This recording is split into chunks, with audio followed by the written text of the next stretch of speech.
Steve Redeyefeenix from the Beats Bus, partner in crime, partner in rhyme. I don't even know what else, man. Partner in time. Partner in money. Partner in bank account. That's how much trust we've got, innit? Yeah. Between me and you and Nigel. For real. Yeah, so what do you think about the partnership then? Between Beats Bus?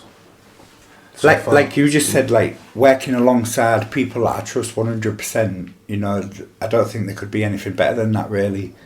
I hate to have to go to work. Like when I was working at Arco, I worked with people who like I knew were snakes, and you know they had another plan where working with the Beats Bus, like all brothers are just working towards one goal, and yeah, it just feels brilliant, man. It feels correct and it feels like what we should be doing. Cool. Yeah, so as you know, it's been boiled down to just the three of us. Yeah. Turbo 3, flipping 3 musketeers. Man's drop off. 3 monkeys, you would name it, do you know what I mean? So yeah, from the start, when you know the vision from when we first started, you know, from we had about maybe 8-9 people. Could you just like let the people know, kind of transcend yourself back to? Yeah, so back to our conversation with Redeyefeenix from Beats Bus.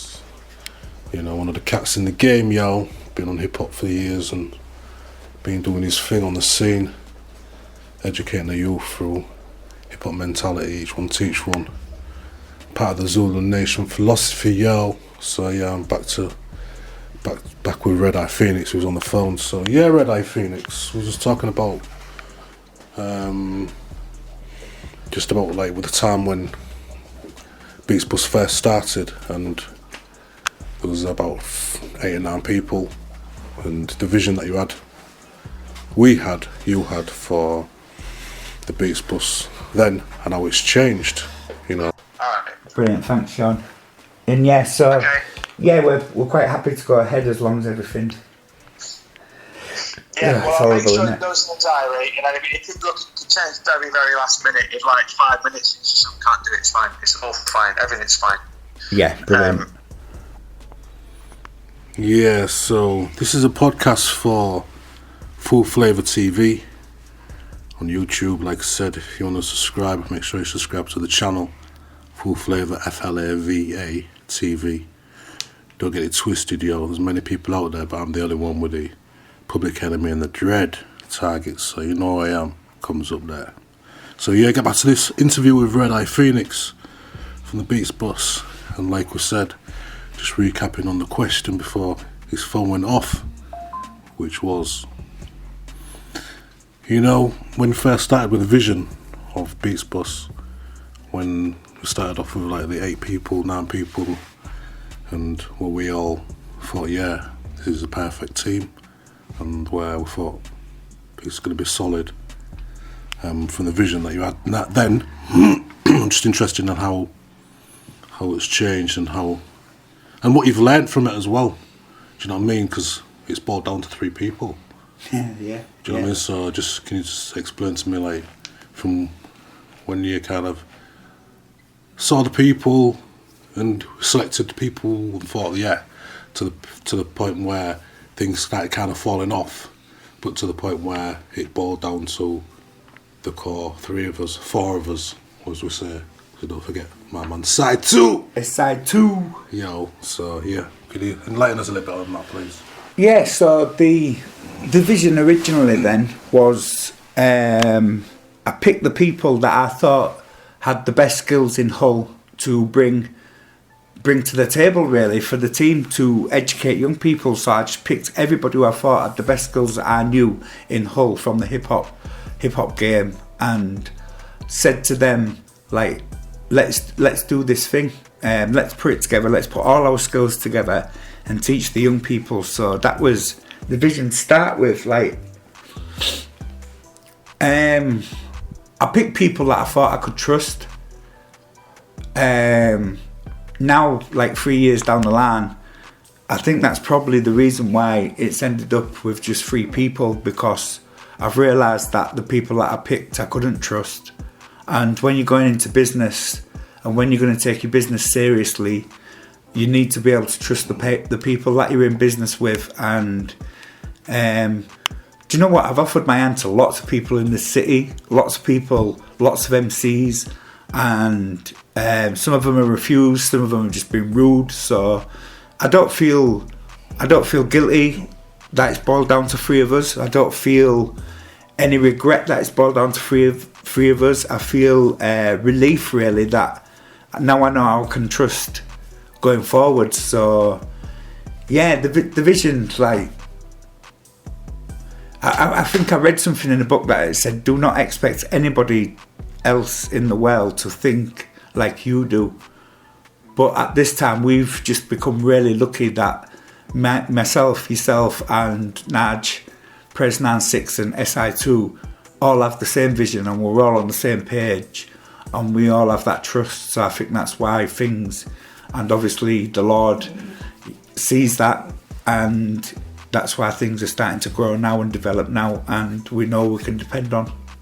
Cool, yeah. Just going back to, as I like to always go back to, like, you know, the beginnings and stuff, because I'm really interested in that. I like to always analyse how things kind of attitudes move. Maybe it's move through the trends, maybe it's some people's attitudes, maybe it's their development, behaviour. It's a bit like having a band. When you have a band, you start off with a vision, and then through certain things what people have. Some people want to lead, some people want to, do you know what I mean? Some people feel like they've been overshadowed, some people just have this own vision, they want to set their own band. Whatever personal issues, social issues will cause people to split up, you know what I'm saying? Sometimes it's not their fault, sometimes it is their fault. So I'm just going back to the initial, when we had the nine people, I'd say.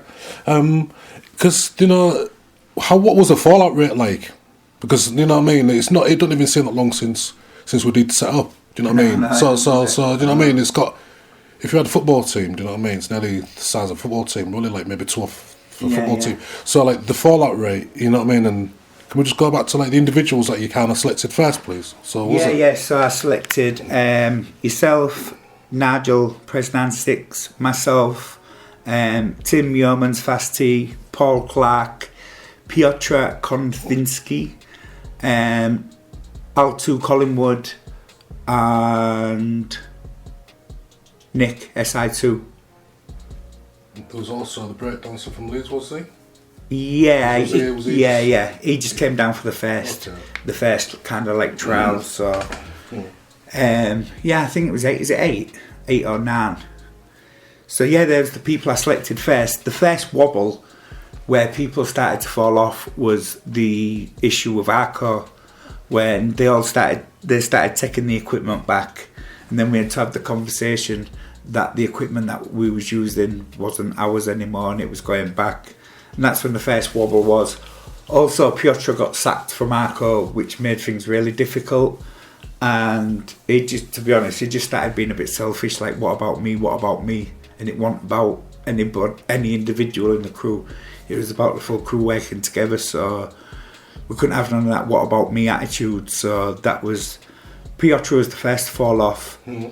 Fast T was the second one to fall off when the issue with the equipment came up. He told me in a text that if he didn't get to keep this mixer that he already had, because I'd let him take it home, then he will not be doing any more work with the Beats Bus. So I just took that as gospel, man. I was like, alright, cool, that's it then. So that boiled us down to 6. Altu's been still like interweaving in and out all along the journey, so he always puts us on at sesh. He always does what he can for us. So, but he has a lot going on with the kingship in the chapter of the Zulu Nation. What he's running is mad busy, and he's also just got married. So, you know, he's at home with his girl enjoying life. So, but yeah, he always comes back into the picture and kind of plugs back in where he can and feeds us some info and some work whenever he can. Clarky was the next one to fall off. He just got busy with university work. He had a lot going on in his life, and I don't think he could fully commit himself to doing the tutor workshops or being a tutor. So that was just a life choice with Clarky. We're still doing music together. He's still my brother. We've just done the new thing with the Crime Commissioner, the County Lands thing, where he's done a great verse on there, man. So yeah, we're still jamming and doing music together, and then that leaves us four: myself, yourself, Nigel, and Nick. And we ain't done much with Nick because obviously the lockdown. It's been winter, and he's the graph artist. So you know, my man's shielding, I think, and keeping well. So yeah, obviously you've explained the bonding between myself, yourself, and Nigel. So what would you say, even though like Nick's not around, why would you say he's stood the test of time? I just think because he's an honest guy, man. He's straight up, he's down to earth, and he's honest. If he doesn't like something you do, and he'll tell you. If he does like something you do, and he'll tell you. And you just know where you are with him, and I think that's what, like, trust becomes a big part of it, doesn't it?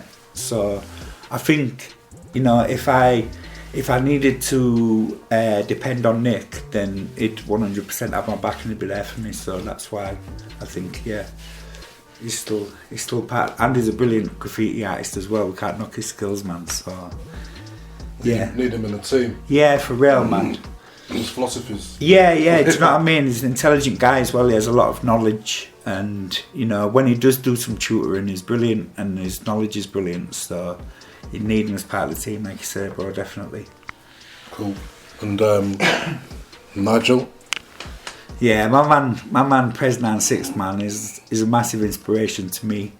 Like, picture of a guy turning his life around since I first met him is like smashed it. It's massively inspirational, and my man holds it down, man. He's been learning a lot. He's been doing a lot. He's been working a lot, and you can see that in his production. You know what I mean? The beats that are coming out of his camp are really, really good. It's just in that new EP with Jamie, which is sounding really dope, and just like a massively positive guy. And I've always known that since we became like really good friends, that I could 100% trust him with anything. So like, we met at a battle as well. We met at a battle night, man, and it was mad. He was a mad guy when he first came on the scene. But yeah, trust him with my life, man, and the same goes for yourself, you know. And I think that's why the business works so well, because we just talk about everything. You know, we don't argue, we talk. We don't bitch. We conversate, and that's just brilliant, man. It's like, people always talking about money and shit as well. Like, it's none of their business, like you said. And you know, when it comes down to money, me, you, and Nigel, all on the same page again. You know, we never, since we started the business, there's never been one penny that can't be accounted for, and one penny where we're saying like, where's this gone? We all know what's going on. And we all have to agree before we do anything, and that's how it should work, man. So that's why we couldn't continue working with the people that was being selfish and saying, what about me? True. And that's part of the hip-hop's philosophy. It's all about getting your skills and passing them on and spreading the peace, love and unity. So yeah, the code, man, like the honour, the code, the loyalty and the trust, that's a big part of it as well, isn't it?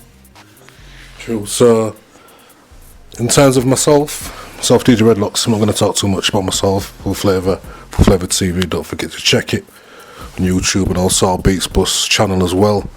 Beats Bus Records on YouTube. Yeah, sister and parent companies working together, yo. So we represent. So yeah, just going back to just the Redeyefeenix that I've known for a while.